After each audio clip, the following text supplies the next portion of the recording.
Hello and welcome back to Fallout 76. Today I am on the public test server and we are going to have an early look at 4 new weapons that are quest rewards from the new main quest.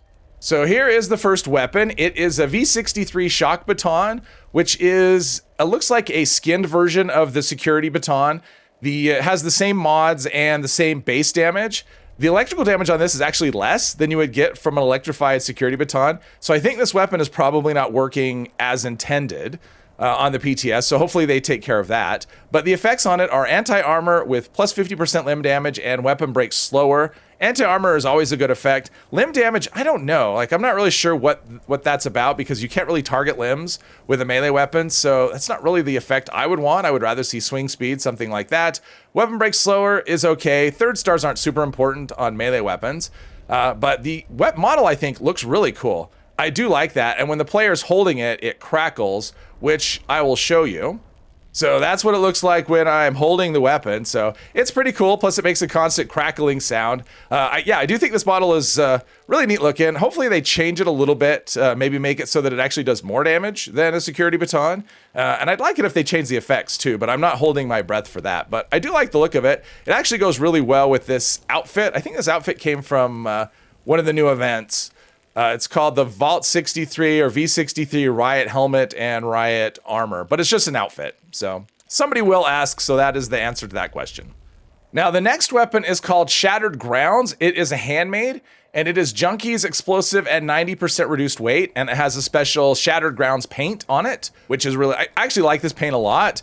As near as I can tell, there's nothing really special about this weapon other than the paint. It's just a Junkie's explosive reduced weight handmade.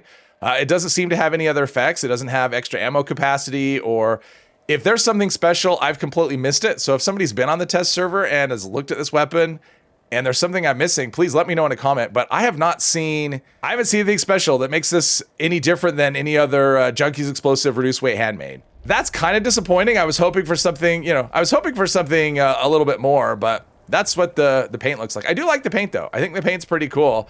But other than that, this looks like something you could kind of roll in the current live game right now. And the next weapon, which I think is actually really interesting, and I'm going to do a little abbreviated test on it, is Ticket to Revenge. It is a railway rifle with the effects of Bloodied, 50% VATS hit chance, and bonus critical charge. And also you can see over to the left, the ammo capacity is 20. So this holds twice as much ammo as a typical railway rifle. Not as much as a quad, but it also does a lot more damage than a quad would do. And it has the Ticket to Revenge paint, which I really like. I like that the red look. I think the paints and the skins on the weapons they've put in the test server are actually really neat. So I do like this. And another thing, this is actually modded. If you're using it as a commando, which 20 rounds, of course, that's probably how I'd want to use it. It is actually modded, I think how you'd want it modded. It comes this way: automatic piston receiver, long barrel, standard stock, reflex sight, and the paint. So this one's pretty cool, and we'll be testing it a bit before I show you, or after I show you the next weapon. And the last weapon you get is called, and I'm not sure how to pronounce this, so I may get this wrong, but it is V63 Zweihander. It is a unique, as near as I could tell, this is a brand new weapon. I don't know if this is based on anything at all. There are no mods for it, but the effects are Executioners, which is 50% more damage when your target is below 40% health, plus 40% power attack damage, and minus 40% damage taken while power attacking. It is a two-handed weapon. It's actually quite large, which you'll see. I'm going to test this one as well. I'm going to do it on another character because this one is not a melee character. So we'll do it on a character that could do quite a bit more damage, but it is a slow speed. The AP cost is on the high side. So if you're using this with Hack and Slash, AP cost of 45, that's pretty steep for a melee weapon, or for any weapon actually. But yeah, this one is pretty cool. The effects aren't necessarily what I would choose, but the damage on this is very high. It's probably, I think this weapon will do more damage than any other melee weapon in the game. So first up, we're going to have a look at, or we're going to test Ticket to Revenge. All right, I can't decide whether I like this outfit or hate it. Okay, that extra, wow. Yeah, VATS hit chance, let's reload. VATS hit chance with, no, up there. VATS hit chance with, yeah, on Super Mutant's head is a really nice effect. I could definitely be tempted. I'm not a big railway user. I mean, I like them, obviously, they're a lot of fun. They do tons of damage. I don't tend to use them though. If I was playing low health, I would think this is a really good alternative to a quad. That second star may not be what you want. I think generally people either prefer explosive or, wow, this thing is insane. They either prefer explosive or extra critical damage. But having, double the ammo capacity and bloodied on the same weapon is very compelling. Plus that extra crit refill. Now, typically, if you're a fully spec'd out unyielding, low health character, your luck is going to be 33 or higher very easily, and you don't really need the extra crit refill. But if you want to do kind of a half-assed low health build like what I have going at the moment, this thing's a riot. This thing's a lot of fun. This is great. This is highly entertaining. I do have a low health character, and I'll definitely be doing, when this weapon comes out, I'll definitely try and get my hands on it for that character, because this is really fun, and it's really good. And that VATS hit chance, I mean, super mutants have really small targets on their heads, or their heads are small targets, and so when you can get, from this far out, get 90%, and yeah, it's just, oh, look at that. Wow, this thing is fun. This is a lot of fun. All right, let's see how we can do against some Mirelurks and then change to that last weapon. Wow, that's okay. These things are tanky as could be, but it doesn't matter. Let's see. Maybe if we go up high, make use of that jetpack. Maybe. There's some there. Regular Mirelurks are not a problem. This thing is so much fun. Just whatever. Just stand up here, spamming.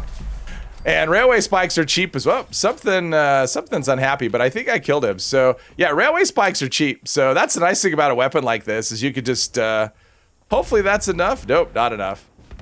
There we go. All right, let's see how fastly we could finish her off. We have 20 shots.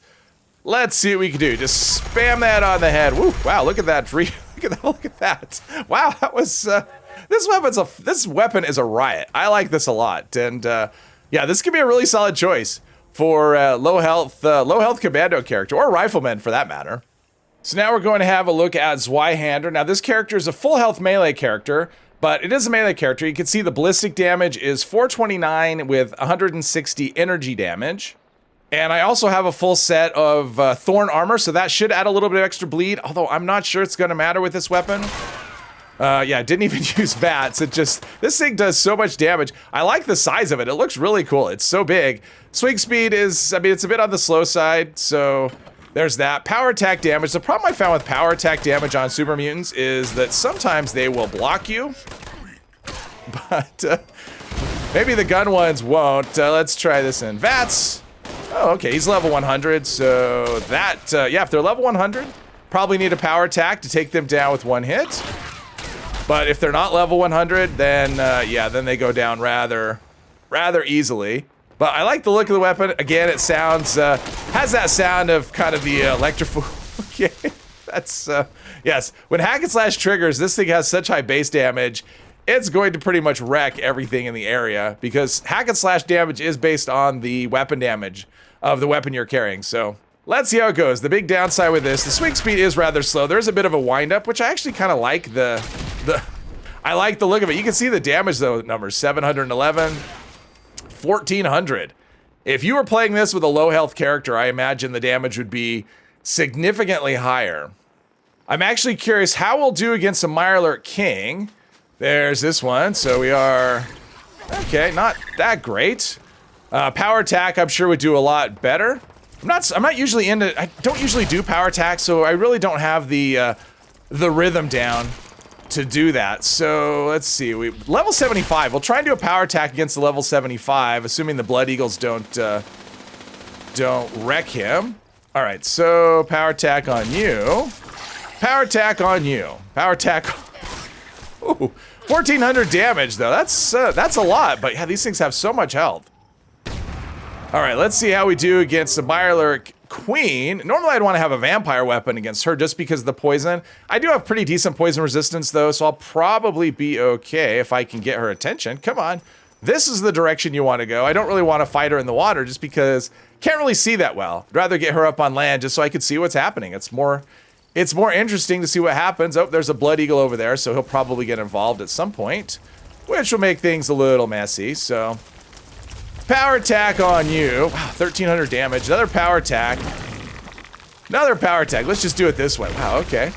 That's That's pretty good. I imagine the numbers can get quite big if you are playing low health. But yeah, I think when the new update drops, I'll be doing this the quest on this character so I get this weapon. Really? Okay.